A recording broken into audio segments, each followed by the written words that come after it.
And Senator Kelly.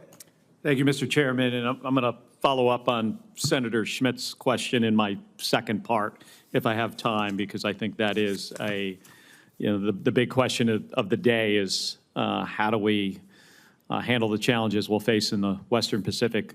General Caine, first of all, congratulations on your nomination. It's a very important role.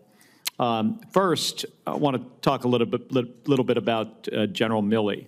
So as a career military officer, lifelong public servant who served in this role as chairman under President Trump and President Biden, he's now facing an investigation by this administration and possible demotion. This is allegedly because he, in coordination with the then Secretary of Defense, Mark Esper, made phone calls to Chinese military officials to reassure them that the United States was not going to launch an attack, preventing unnecessary conflict. General Milley did this out of a deep respect and commitment to the Constitution of the United States, in my view.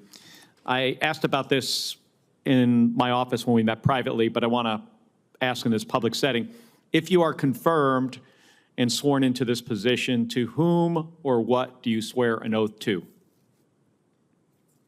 Senator, as I have for 34 years, it's to the Constitution. Thank you. And setting aside the specifics of this scenario, if necessary, will you choose the right thing to do, even if it's hard, over the easier wrong option? Senator, I've always strived to do the right thing, and that's not going to change now. Thank you, General. And are you willing to get fired from this job for doing the right thing and following the Constitution? I am. Thank you, General. So back to what Senator Schmidt was getting at, part of what he wanted to discuss.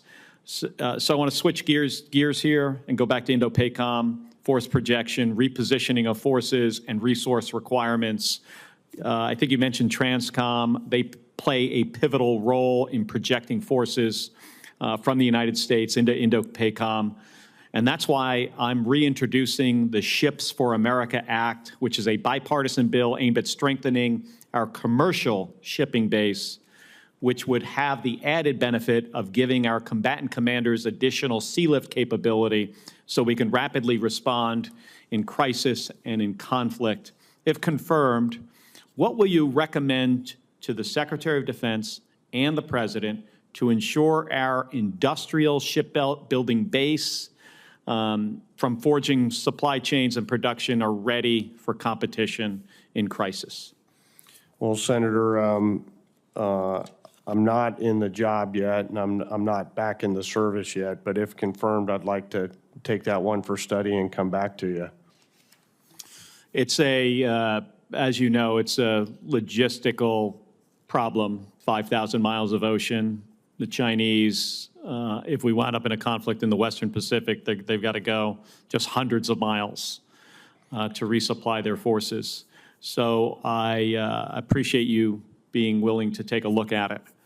One last topic. I want to talk about efforts across the department to modernize our acquisition process. And this is a topic that I'm focused on as the co-chair of the Defense Modernization Caucus. Our system is too slow.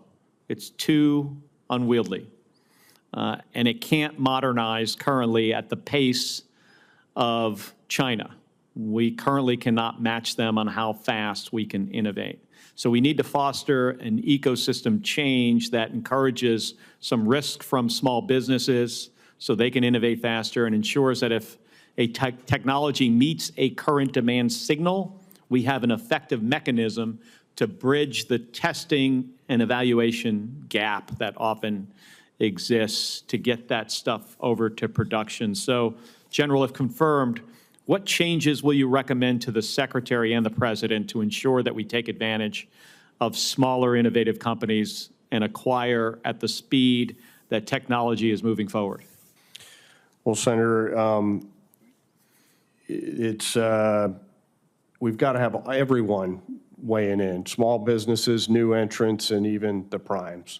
The ability to bring advanced technologies from new companies, startups, into the joint force and make it easier for them to bring their products and services into the military is something that I'm passionate about, given my background and experience.